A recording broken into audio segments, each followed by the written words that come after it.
And next, stay tuned for a performance of The 50-Year Sword. It's a story of 5 orphans who gather on Halloween to learn about a quest for a terrible weapon. Fair skies, 55 degrees in Seattle at 6:59. And now we join Town Hall for a special live broadcast from Seattle Radio Theater. Good evening and welcome to a live broadcast on KUOW from Town Hall on historic First Hill in downtown Seattle. Tonight, KUOW, Seattle Radio Theater, Town Hall, and Elliott Bay Book Company, and Mark Z. Danielewski present a special radio adaptation of Mr. Danielewski's novella, The 50-Year Sword. And now, here's Mark Z. Danielewski.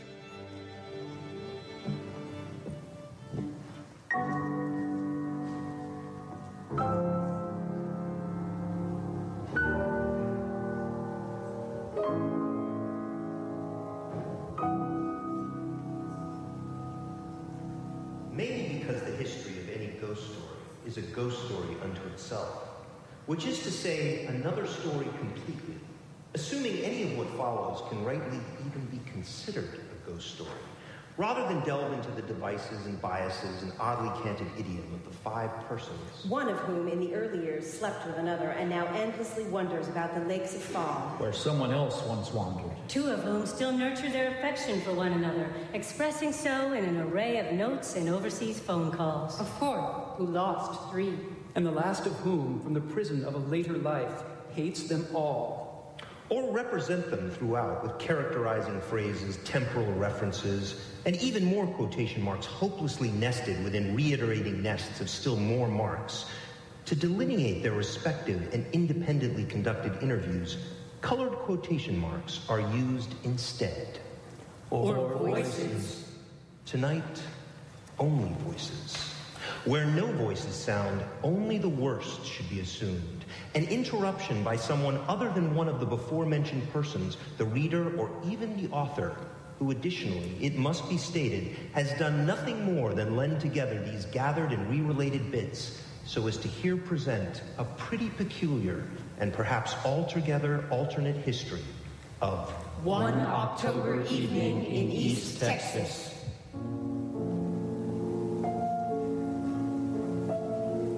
No matter how you cut it. No matter. Chintana near didn't accept. Only at the last moment, for reasons vague, If vaguely professional, did she force from herself a reply in the affirmative, obviously, to Acceptate. Yes, accept. The invitation. Mose Dettledown's invitation.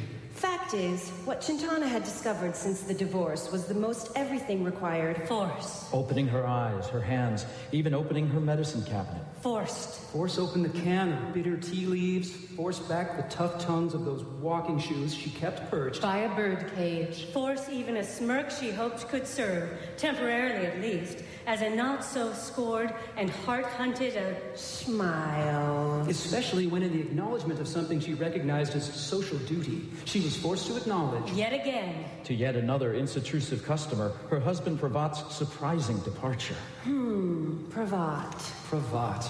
Force back something else, too. Mustn't forget that. The terrible agony she wished day out and night in to lash across the throat of anyone who forced from her all such incessant acts of acknowledging. In the first place. Despite Pacific beliefs, only infliction promised her peace.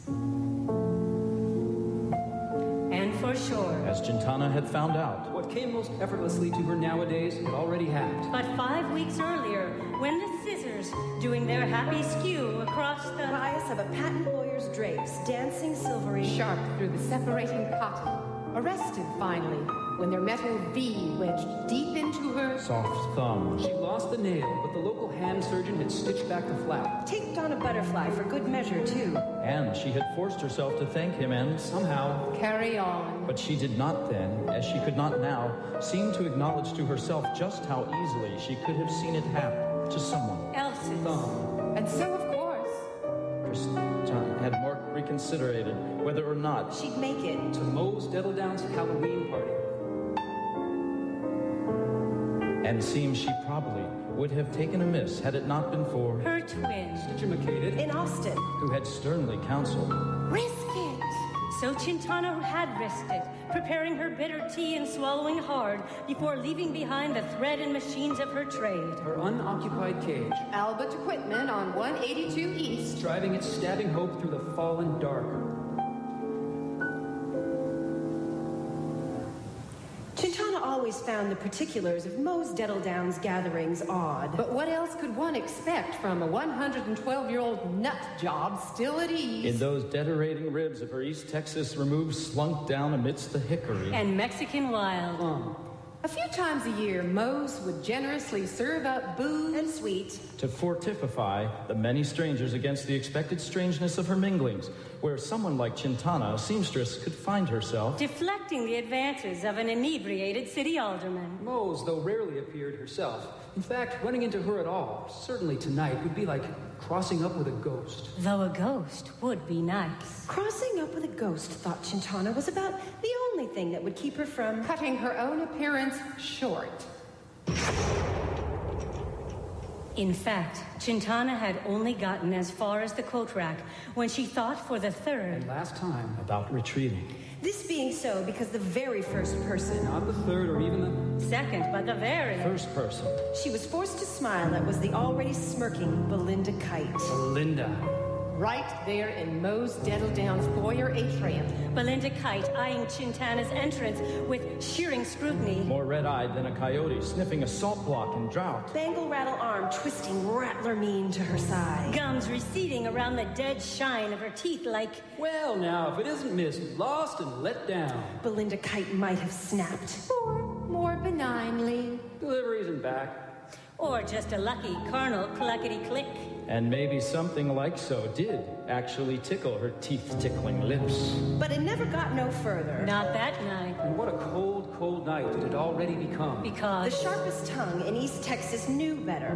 One word, even the slightest indecitation of intimacy, and could very well have brought about her own. Extinction.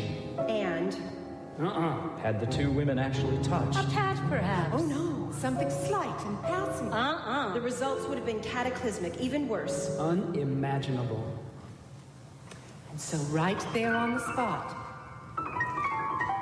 Those pocketed eyes. Flittering nervously around like a murder. Of crows told Chintana. Belinda Kite knew exactly what she had become.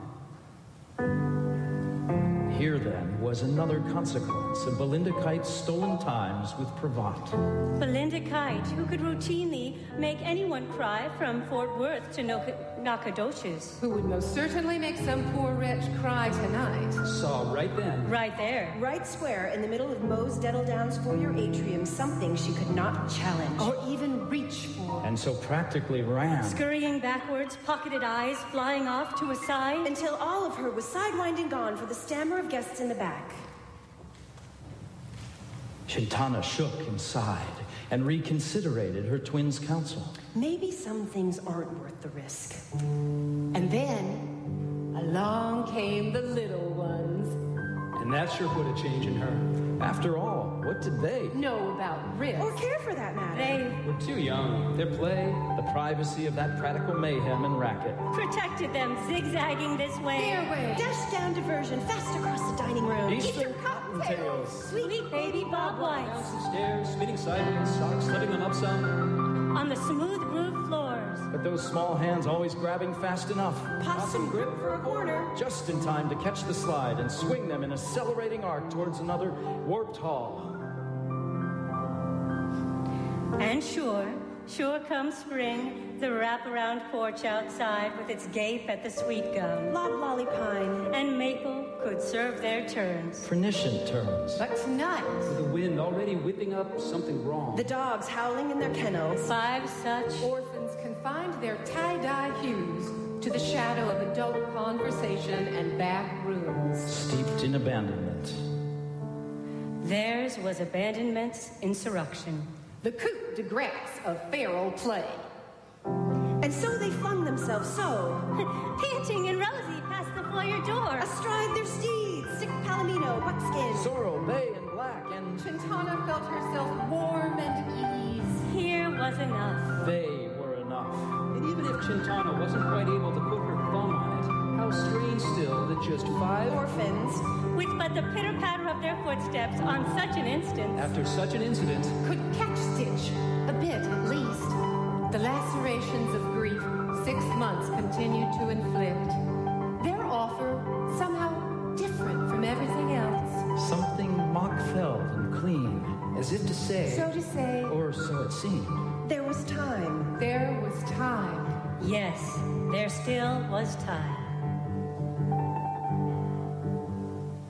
so maybe Chintana had misconstrued Mose Dettledown's invitation after all. Wallops of scotch, dear. Don't deprive yourself of the pleasures of my company or my good cheer. Maybe Mose hadn't been insinuating matching pleasures with a local stonecutter. Or silo manufacturer. Or for that matter, saber-rattling with the likes of Belinda Kite. Maybe Mose had only implied the pleasure of... These 5. So Chintana shed her grave coat, along with the cold still slicing across the fields, Down through the fallen redbud and trumpet creeper, and fast enough found herself chatting with the social worker trailing the stampede. Where she learned that this year Dettledown's Halloween would end. At Mindite with Someone's birthday. whose? Chintana wondering. Stuffing her wool scarf into her coat sleeve. Stitch in my side if I know, shrugged the sleepy social worker. My tired feet. they're a handful. Oh, sweetie, if I could only get my hands on them to say. Chintana offered to find coffee, and when the social worker's eyes responded, Quick-lit Bobcat Bright with a yes. Chintana happily headed off, threading her way through the crowd and the ever-helter of severed mothers. Mightier than and unkindest of all. No, though. Of course I mean the DM. ask us. Carrying on the way, a lutching Bob Sandlin park ranger, and even... I want to cut up a rope with you, gas station owner. Swaying on fumes while wheezing about tax cuts and that damn Oak lease. Until she was... In time saves not. To the quick. Nickety-nick-nick. Real tranche de la vie, her. edging on in on tankards of steaming bean brew and cider, where Chintana overheard from a Car dealer. and a taxidermist the birthday in question. Was a champagne birthday. And a 50th birthday, no less. Not surprised she was carved out at midnight, one said. She insists to the second, said the other. For none other than... That bitch witch, Belinda Kite.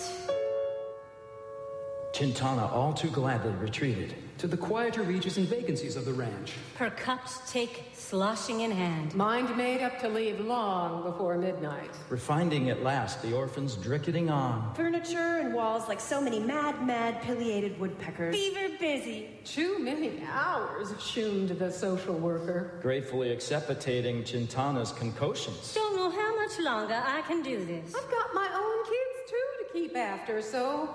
But I guess these also are. Worth the extra coffee and sugar? Chintana finished. I imagine they are the sugar. And right then, a Young boy. frenzied as a storm-startled wood squirrel, Dashed over. Can we stay for the party? if we did, Tarf, you would have to sit with the adults and talk with the adults and act like an adult. No fidgets or fusses, not one peep. And that sure made 9-year-old Tarf fidget plenty. Which hardly curtailed the 4-year-old girl. Cotton-tailed curiosities. But what about the supplies? Zaid in media, Sithis, The social worker called out to the 2 8-year-olds. And 7-year-old. In mid-raccoon frolic. cutting decks, scattering decks of long ago. Ravaged cards. Our Mickett The social worker continued. has asked about the surprise, but I'm only going to say this once. And so the orphans re-rounded, collided. A sudden blue jay aviary rarity wheeling as one before finally settling on the fence of quiet attention. Yes, Mose Dettledown has arranged a surprise A special surprise for you and the others. Young'uns. this night. But weather seems to be playing for some delay here, so we'll need to show some Patience. And until then, there is the matter of some cake. Whereupon, And nearly instantly, too. Chintana was lost in a swirl and riot of squeals and shouts until justice. Suddenly, They were gone. Tarf. Zaid, Inida, sit this and little Mickett, 5 white-tailed deer in race. fleetly bounding by and around the knees of minglers and newcomers. racing slick switch and quick down long halls, far, far and away. Whip-whip-wills. Cedar wax wings on air. Straight at last for those faraway kitchen doors battering out. Large slices of buttery light. Could lose a hand, Chintana laughed. Could lose more than that, the social worker gleamed. What sort of surprise is it this year, anyway? And the social worker, already trudging after the orphans, shrugged. Just a story. Tell him.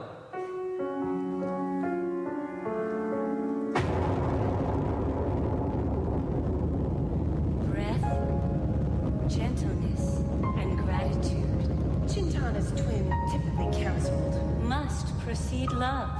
She was a yoga body, meditating, low-carb, Tibet trekking cat lover. and a butcher to boot. That's why, before any heart stuff, Voice happily prick-stitching the shifting. Cellular Connection.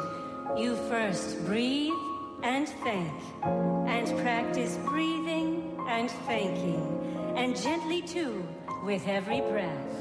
Chintana had tried to practice, but just breathing required so much force, it was almost inconceivable to imagine gratitude. Let alone gentleness. And anyway, gratitude for what? Or who? What about Belinda Kite?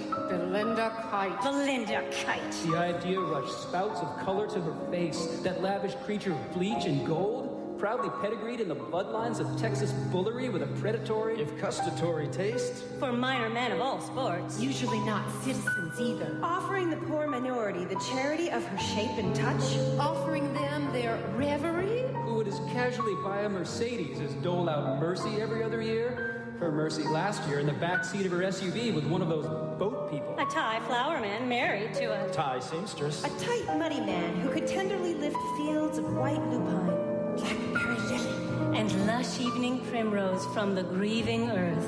Neither Chintana nor the marriage could afford that kind of Mercedes. Or survive that kind of mercy. Pravat never had a chance.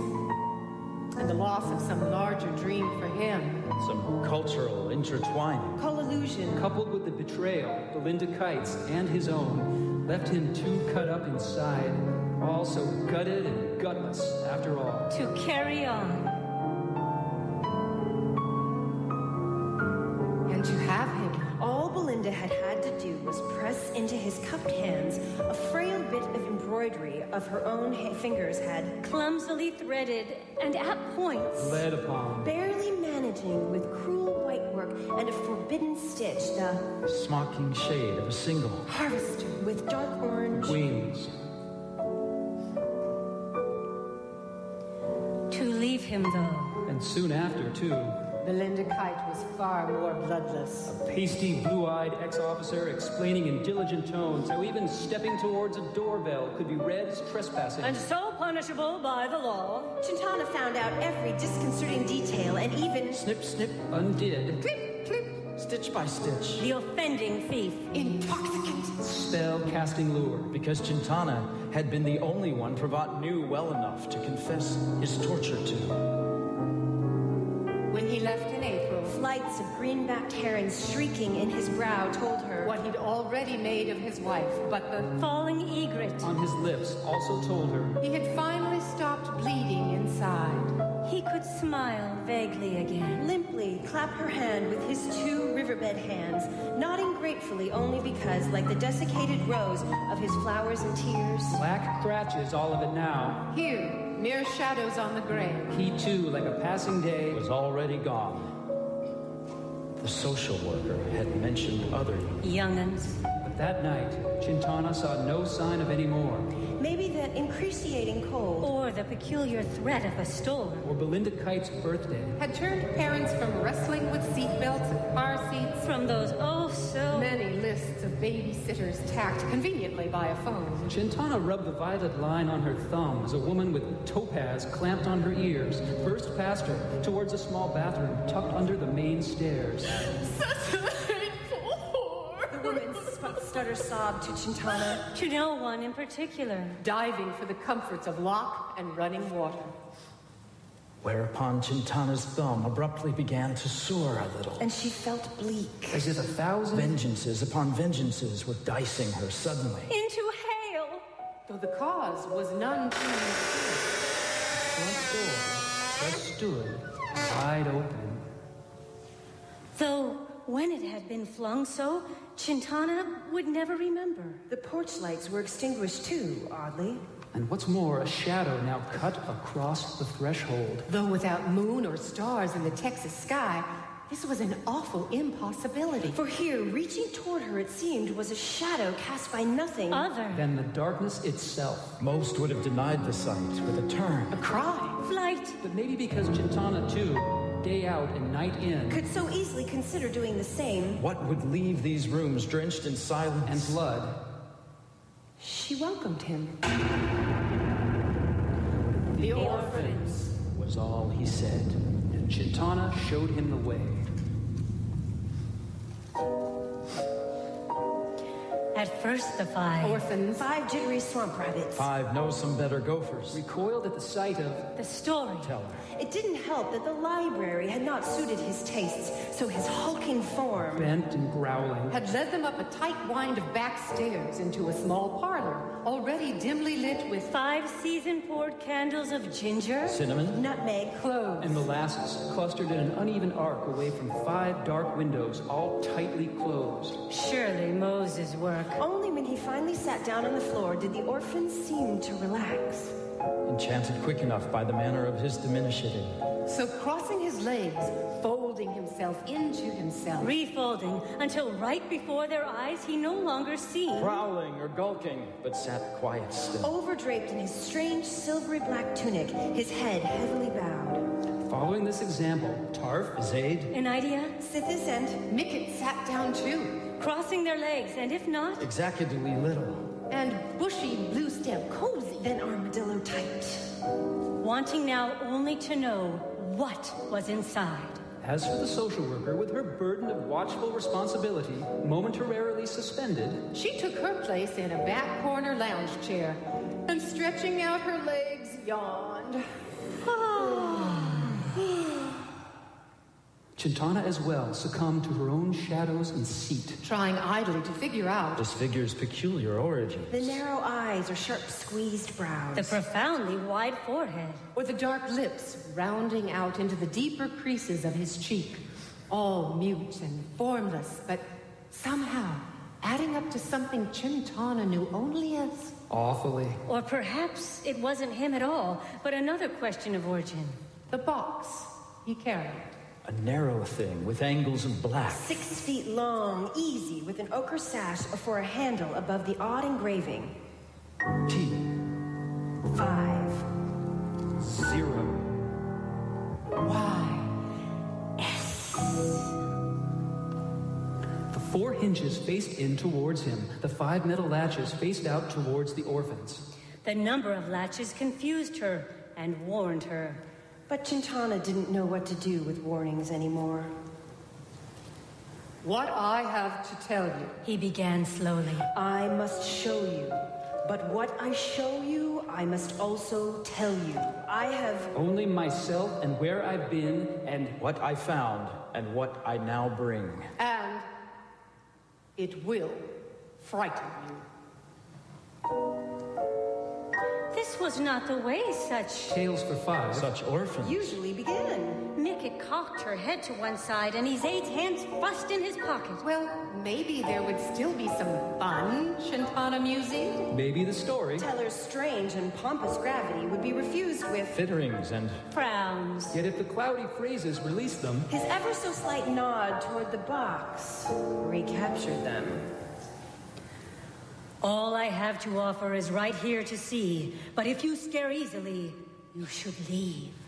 Tarf looked at Izaid. who looked at Inidia, who looked at Sithis, Who looked at Mickett, who defiantly looked back at the dark Man and his, long box. with angles of black. and so they all stayed. I am a bad man with a very black heart.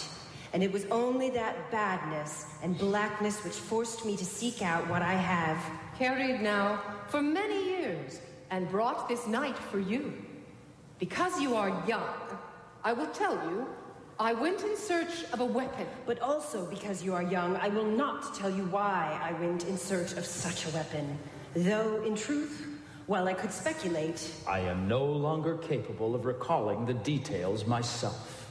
When you were older, You will be able to imagine what drove me on such a Quest. You will know then more than me. But saying this, he did not look at the orphans, only at Chintana. And maybe it was a coincidence, but her thumb began to hurt a little more.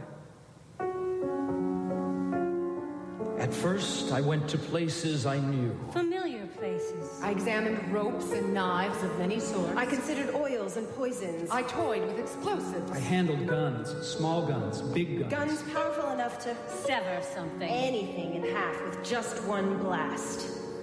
Chintana shifted uncomfortably. Where were the animals? The gleefully abandoned or... The stormy skies appropriate for a... Ghost story for the young? Where was the comedy? The social worker, however, seemed unconcerned. That are too exhausted to resist the comforts of her recliner.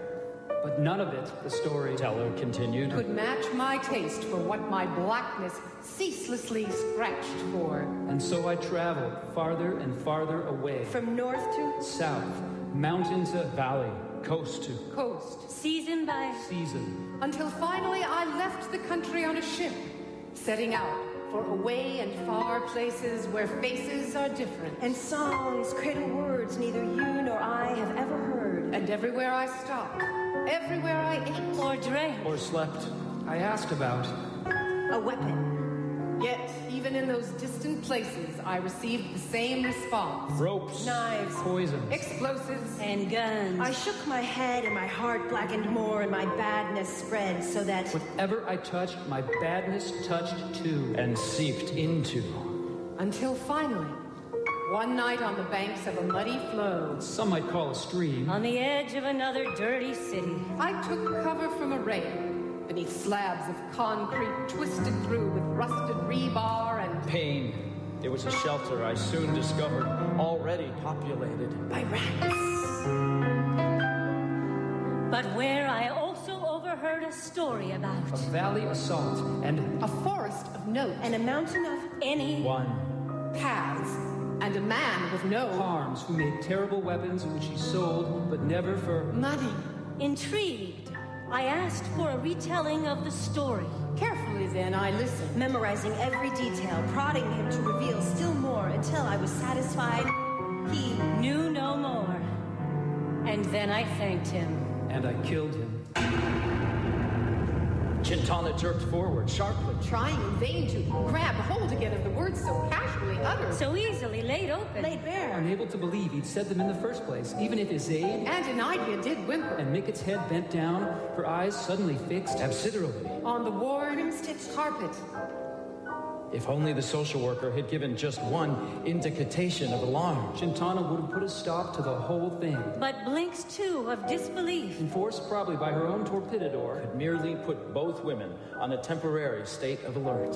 Only his eyes. Gray pools of glum lake ice told... Chintana what he had just succeeded in doing. He had involved them. And what's more, had now made Them. accountable. Soon then. his always low. Rumbadilling voice continued. The gutters of cities. Curious derelictions half buried in abandoned farmlands. Poisonous pools lingering in ancient... Quarries begin to speak to me of Away. I listened, and I Followed, and after many months, the road strewn... in ruin. I came upon what I would call the Valley Of salt. There, nothing moved, and I was... alone. Anything that had stumbled upon such a wide way of grave had not. Chosen to stay. only shadows remained. even mine left a charcoal smudge upon those dissected scoops. Perhaps Where? were still there today. And I saw remnants of many a strange shadow, too. Did you know stars? Have shadows? They do. And can you imagine what it feels like to walk upon the shadow? Of a day? I can't. But I don't have to. Soon after, a long stretch among these Shades of the grave. I began to feel a staring dryness removing me from myself and any chance I'd have to move. Conversely, my shadow mark seemed to assume increasingly the Braid of substance. Location. a point where in it I grew still, right when I felt I should have become nothing. More than a stained cracks of black. An unbent dark like a spent Moon. I found I had left the valley. Salt and was now deepening into the forest of falling. Notes. So here you say, in a forest. where I immediately found plenty of water. I should also find relief And rest. I thought the same. I even felt happy enough to sing a few. Notes. and sing the story. Teller suddenly did. Much to the amusement of the orphans and even A Chintana. series of clucks. Trills, sputters, and... Odd clicks caught in. Whistles in the back of his throat. He grinned weirdly, and before...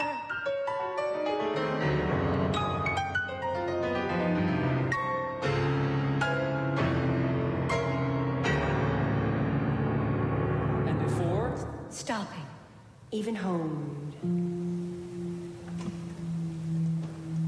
But this was the only song I sought to sing, not what ultimately spilled. Out of my lips. That sound was completely different.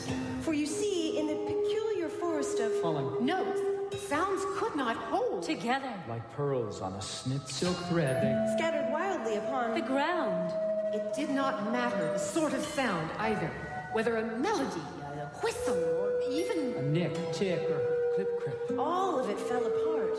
It was even in the falling apart of a breeze. Though, is there a breeze? If I can still feel it on my face. And in the falling apart of rustling needles. And seed? Though, are there even these? If I can still feel them under my feet. Even the stream I drank from, though it curled with taste. I could only hear in the terrifying way all of the sound of all. The world there was... Constantly severed. Worse, what was initially curious and startling became more and... More terrible, for I began to fear as the sound of my passage and even my own thoughts were... Disremattered that I was with ever. The velocity going nowhere, that I had come from... Nowhere, that I was lost, and soon, too, like the... Matter of my uncertain... Breath would scatter among the turns of this... Unspeakable. Wood! Tarf with frowns, Izaid... In idea. And Sithis. With exchanged glances. Little Mickett with a yawn revealed then that they, too, were lost, and their attention... Scattering. But the story... Teller missed Nothing. Ah, yes, how hard it is to imagine that forest of... falling Notes. I know. I know. And he lowered his head. dramatically. Causing the orphans to reflexively rock forward. Imagine, he said pointedly. His eyes still lost in the... Downward tumble of his pose. Imagine every sound a Sigh of but one... thing. Dying, and instead of... Coming one after another, it... A Sighs. sigh of... At once. What would that sound like? And he raised. His head to look at one of the windows. And Chintana felt something within. her part. Like a whale. Butterflying. Home and home. Not neither over the stabbing. Pain in her thumb. Either. Which had clearly gotten much, much worse. But over a horror far more simple. She knew the windows had all been closed. She remembered it clearly by the way the candles had... Burn. All five. Flames Arrogantly vertical. Impervious. Now, though, the flames flickered wildly. dancing on the edge. Annihilation as a shriek of wind. Trees and sky. Whirled around the room. Somehow, one window was now. Wide open.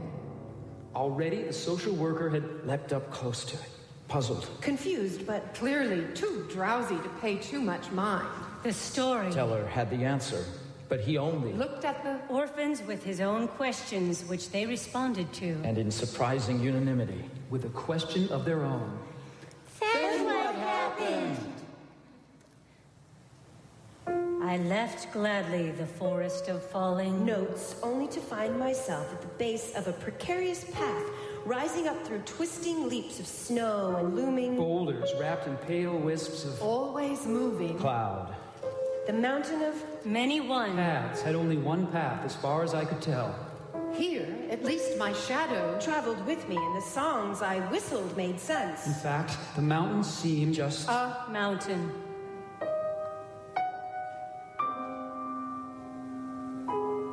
Only when I I began the dangerous ascent did I start To perceive through the briefly parting veils of Pall and mist, another. climber on what I admitted then had to be a Second path. Soon, though, the figure was enveloped in white, never to be seen again. I'd begun to forget the sighting when on a... completely different part of the mountain, below me this time, I momentarily caught Sight of another climber on a Third path. This time, I moved down a little in his direction, only to watch a twisting sheet of white wipe him from my sight. Nor was that the last time. On the contrary, it was the beginning. Climbers began to pop up all over the... Mountain, always on a different path, always swept away by mist, before reappearing somewhere else. Eventually, though, I managed to get a little closer before the pale wind Stole these solitary figures away. And it was then that I could see how all of them looked. exactly the same. And not just the same as one another, but the same as... me. And while to this day I cannot really tell you what took place on the Mountain of Many one Paths, I understand that still in spite of so many climbing on figures, so many. paths. I was completely alone up there. far worse than the petrified shadows and the falling. notes, the multiplication upon Multiplication of my own solitude. Brought me repeatedly to the edge of despair, which is where... quite sensibly, really. I finally found the Man with no Arms. First there to greet me, though, was the soft lull of Osage orange and... a burnt hush surrounding me. softening me, and how sleepy my strange travels had made me. So I fell into A hammock. hung Between two black willows, two black hills. overleaning the edge of a pond where I slept for 3 days and 3 nights. And when at last I woke, I saw on the other Side of that pond, a small hut. The door wide open with smoke drifting up from it. chimney somewhere in the back. Upon entering, I found only... 2 chairs at a tiny table supporting one large bowl of hot tea. I sat and drank all the tea, and when I lowered the Bowl, I discovered sitting opposite me the Man with no arms. So startled by his presence. the grayness of his presence, gray hair, gray whiskers. gray eyebrows, grayer still, his wide eyes. pupilless eyes. All of him gray, except for his eyelashes. Oh, willowy lashes rising out and up as If they were falling away from the earth itself, not gray at all, but... a luminous, Violet. I jerked backwards, dropping The empty bowl with a lingering. And right then the story. teller also. jerked back, his 2 hands. Pale as February. Thrust out from underneath the silvery black tunic. To ward off some wild apparition, his grin twisted into Mock fear. Startling the orphans into a laughter which... In their own way. Elicited his own chilling... laugh. You have come a long way. The man with no arms. Said to me first, and I in vain. Trying to locate the fallen. Bowl could only nod. You have come for one of my swords. And again, I nodded, though I had not known. The weapons he made were swords. You know they are expensive, but your Heart is black, and price, as much as you know what price Is no matter to you. I said yes this time, and the Man with... No. Arms laughed like a... corkscrew. There were so many. Some so small they could barely reach halfway across one. Of your palms. Some, though, were wide as a Stare. Some wider. Then a road, some curved like Thunder. Some straight, like the seas tides. Still others were thin like a breath of June dew. And a few I saw waved like heat. off of an August noon. But all, as far as I could tell, had the same A type of flame. Milky white. Glossy and cold like... A fog creeping low across a morning before. a funeral. In fact, so curious was I about their composition, I reached out to touch one, and if not for a sharp Click and a wild fluttering of his violet eyelashes, I would have succeeded. They cut every time, warned the man with Arms. every Time. Smartly, I withdrew. Here, he blinked quickly at a blade. At least 4 feet long, tapering to a blunt tip. This one took me 3 winters to make. It kills the taste of salt. The one next to it kills the smell of wild lupine. Blackberry lily and lush evening. Primrose. There. Turning to a fat blade suspended in the buzzing gray. That one kills the color green. And the man with no arms Grinned because he already knew the darkness I guarded and... With violet lash fluttering, turned away from those tiny cuts and led me On to those deeper cuts, blinking in and out of the strange... Shift-thickening haze. Here, only a few swords floated. These ones take lives, his violet lashes. battered. But unlike the small ones and the fat ones, they all appeared To be... The same sleek. and long and Bowed like a theft. Ah, but they're not the same at all. Close. To you is a 10-year sword. That one's A 25-year sword, 100 above it, and there a 280. 7-year sword.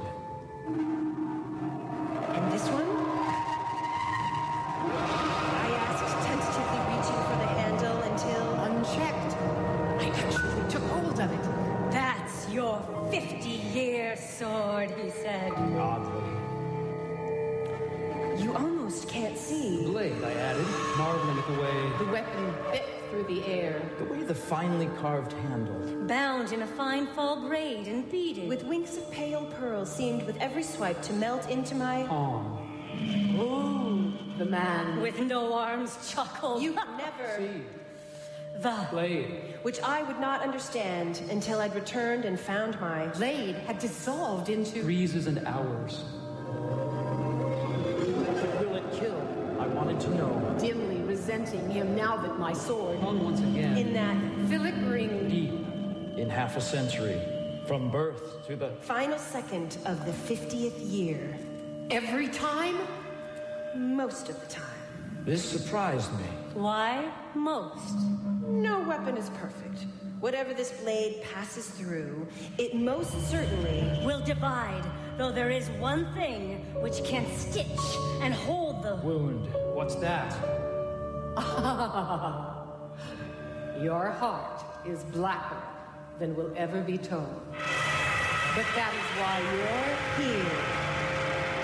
Beyond him, then, I caught sight of still more swords, though these were... Inconceivably Long. For you, maybe. Said the man with no arms. For me, they are as they are. Some... a mile long, some. A river long. There is one that is a sky long. We kill lives, too? I suppose one sword will kill. A season. One will kill a country. One I'm making now. We'll even kill an idea. An idea, I pondered. But those are too expensive for you. And his violet lashes seemed Tremble with delight. to... How much I pressed. The wielder must die before... Wielding it. But I objected. Yes, it's true. Too tricky for you, as I already said. Too expensive. Then the man with no... Arms led me back among the tiny and wavering... Swords. These cost a breath you may never take again. Those, a feeling you may never shape again. Then his lashes quivered daintily. Beware, though, as all are double-edged, and come with this warning. Should a wound ever fail, You, Will vanish. like the blade. You wield. But I didn't care. What about the 50-year sword?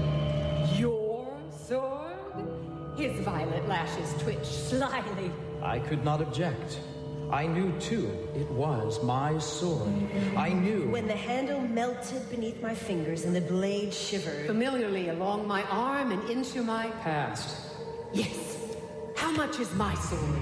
A memory you have which would have outlived. You. And before I had even finished saying, agreed, the man... With no arms somehow already... Held clenched. Between his teeth, the handle of a sword with a blade which swayed. Like a long blade of evening grass. Just as quickly, too, he slid behind. Me and I felt a sting between My shoulder blades, and then a fire, and a cold, and a sudden something. Seep of hurt, and then my eyes dried up, and they also hurt.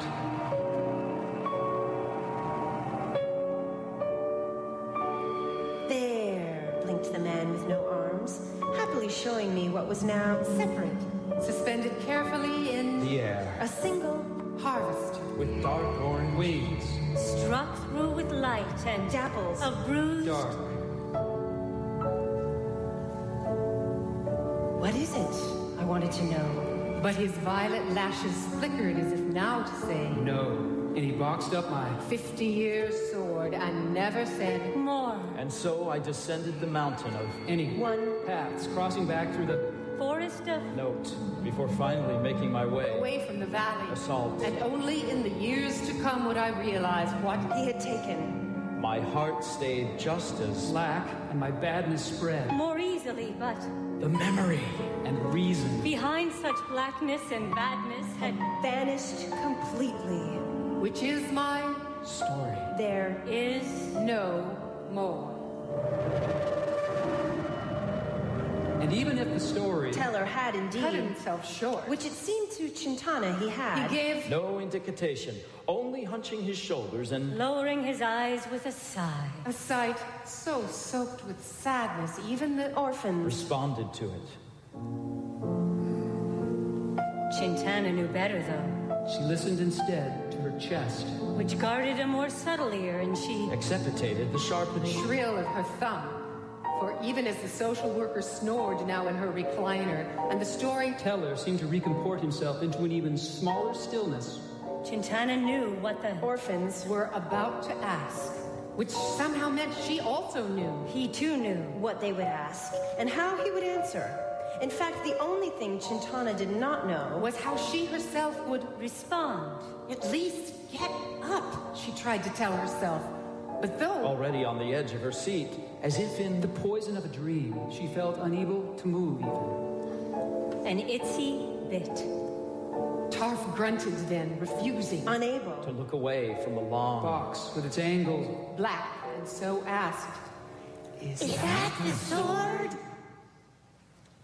And of course, all five Windows. were open now, and the wind and falling clouds. clouds. split open with falling Hail ripped. into the room, and the five Flames on fire. Wicks on five. Candles of molasses. Cloves. Nutmeg. Cinnamon and Ginger shook and faltered, but no one there could heed the candles. Any more or understand the Shadows or hear them. Notes are followed. the paths. Not even Chintana, who tried as she might, still could not wrench herself. Breathe. And so Tark did as he was told. Lifting the first latch. And so Isaid did as he was told. Lifting the second latch. And so Enidia did as she was told. Lifting the third latch. And so Sithis did as he was told. Lifting the fourth latch. And so Mikit did as she was told. Lifting the last latch. And then all withdrew as the story Teller leaned forward and lifted the lid.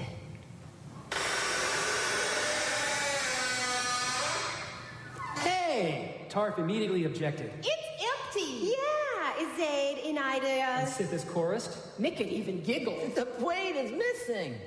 But the story. Teller's lack of Surprise. Reminded them as he quietly reached in to pull free the finely carved handle. Bound in fall braid and Beaded with winks of pale pearl. In fact, so mesmerized was everyone by the promise of its mild bent, no one seemed to notice how the story had Teller was already standing. Filling the room, his shoulders expanding out to the walls. the back of his neck pressing up against the ceiling. all of him. growling and gulking. His shadow falling not from but towards the terrified. Candlelight.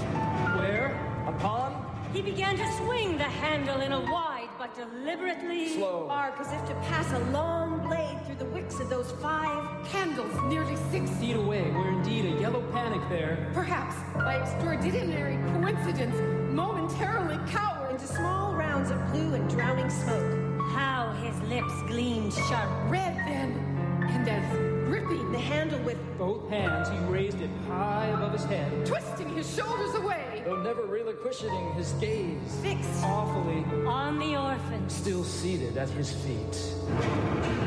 Instinctively, Tarf and Isaid jerked their arms up in front of their faces. Enidia yelped. Sithis leaped out a Wine! A naked whale! Chintana forced herself then from her chair, but she was Two!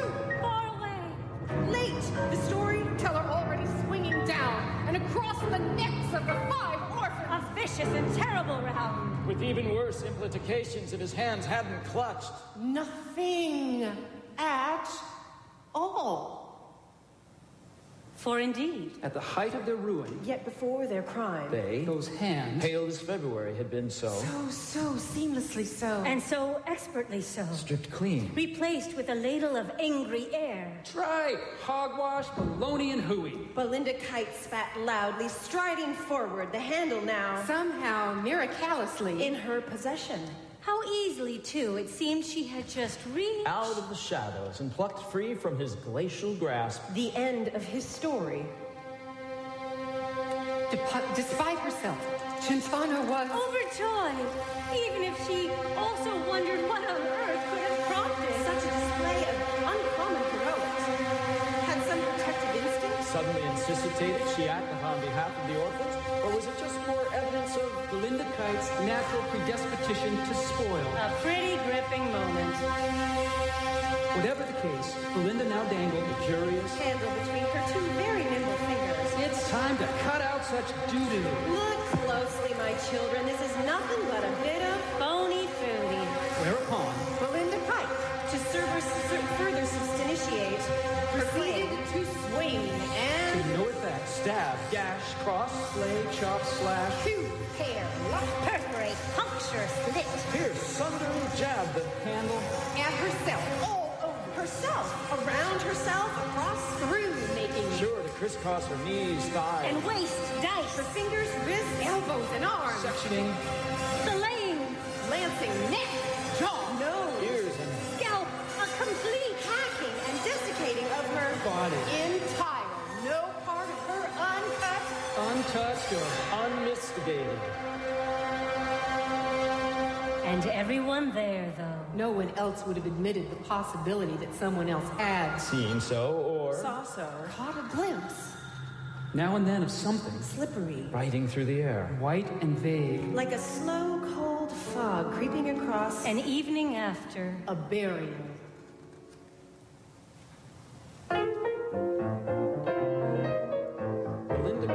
Belinda Kite sent the Storyteller. Packing with his long box of black angles and leave. He did in the aftermath of the blizzard. Even if no one saw him Go. The social worker had loaded the children. Into the van only to discover it wouldn't start. Chintana's jumper cables didn't help. A county clerk called a tow truck.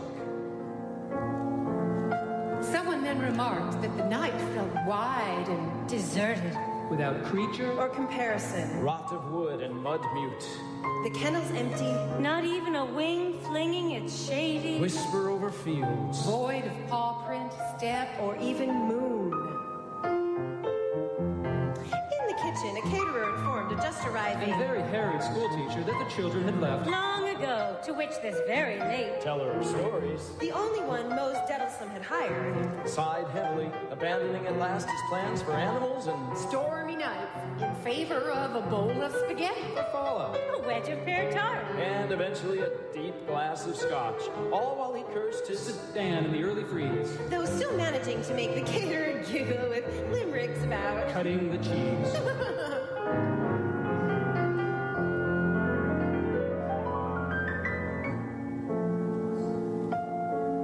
But the caterer was wrong. The children hadn't left. Just yet. And as mind-eyed. Midnight. Midnight. Midnight.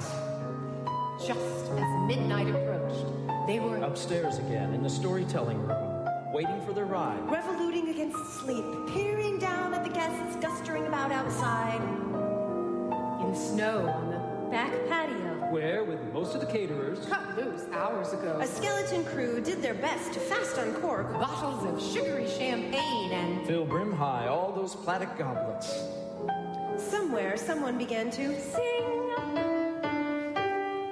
none of that, thank you. Belinda Kite snapped. Just raise up the bubbly and choke. it back.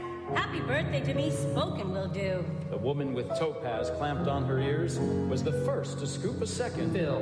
no doubt to take the edge off. Many were very drunk, but no one was Cut off.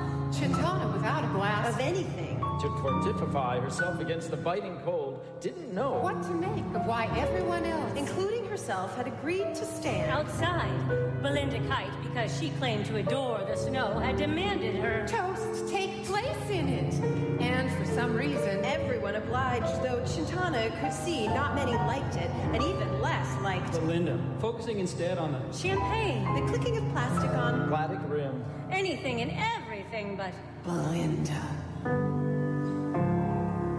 And then swiftly by swiftly, As the moments edged closer to midnight. closer ever to Belinda Kite's 50th birthday. 50th. Chintana with whirls of butterfly. butterflies suddenly panicking inside her. So Sunflower Wild began to... Understand something she could not have prepared herself for. No matter Belinda Kite had desecrated everything that had mattered to Chintana. Everything that had made sense. no matter, Chintana now moved through light and stream a grave. By tense of indecent rage. Chintana still chose not. To abandon Belinda Kite. And so as seconds Flickered seconds on seconds, From 12, Like long violet lashes. Shintana forced herself from the promise of Inflection's peace. it was, after all, Chintana had of her. In fact, it was all Belinda Kite had of herself. That once ago frail embroidery her fingers had nimbly and tenderly. Stitched and bled upon, finding in grassy thread the shape a of single Harvester. with dark orange. wings, long gone. yet by which Chintana could now clearly find Recovering it, Reminding it. releasing it, as she had immediately remembered when Pravat had at last handed it over to her. For this is what hurt so much. no deceit at all, but the reach only of From a longing and already parting. woman, A reach which tonight from this same woman, had also saved 5 children from the murder of fate. And so Chintana tried hard to keep breathing, even as her Thumb throbbed terribly, and solitary tears Sliced down her cheek. Which was when clock hands upon Upshur County finally clasped limply around midnight and said goodbye, which was when, Belinda Kite caught sight of Chintana. coming apart, figuratively. with a tear, that is. And sneered. Baby, your hubby was a lousy lay. From their window, the children were the first to see the snow. Splash! Red, Red. red, red, Red! red. Even before Belinda Kite, Knew what was happening before she could make sense of the muffled screams and recoil suddenly unrounding her as she Right on the spot. Literally. went to pieces. idea. Mickey. essayed and Sithis. So all 5 Fingers slide away and tumble to the In ground. a soundless, Spray of blood. but even as slices of joints and nails scattered apart on the frosty stone. Followed by the slow tumbling. Slivers of the rest of Belinda Kite's. hand, gold bangles loose, Two, Chintana was already racing forward, directicating others to call for help. reaching. Oh, how she reached for her, until she was reaching Belinda Kite. grabbing her, Holding her. Cradling her, in her arms. wrapping her up tight in her grave coat. The scarf tied around the tortured arm. Stroking the woman's head, which she understood at any moment. could also fall. Away. And so, Though Chintana kept calling, Loud for someone. For anyone. Inside, she quietly continued to accept the mercy-laden, Merciless agony of what only survives us. entirely personal. Without Witness all that really matters here. her, herself. for now, Holding on to it. Patiently. like Like she held on to? Just as she held on to... Belinda Kite. Belinda Kite. Gently and painfully and Gratefully, too. Acceptating them all. And with great sloppy breaths, too. even if she also continued to wonder. Just how long one tiny stitch of... Well, you know. could really hold.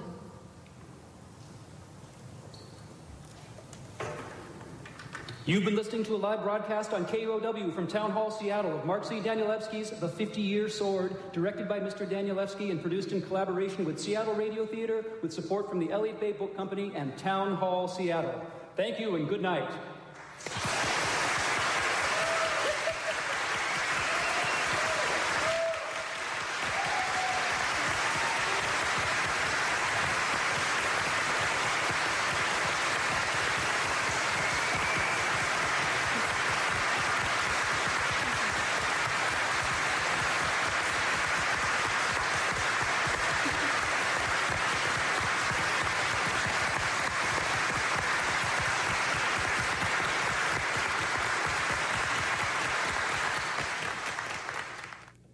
Thanks for joining us this evening. You're listening to KUOW-FM Seattle, KUOW Tumwater, KQOW Bellingham, and Digital HD Services. It's 8 o'clock.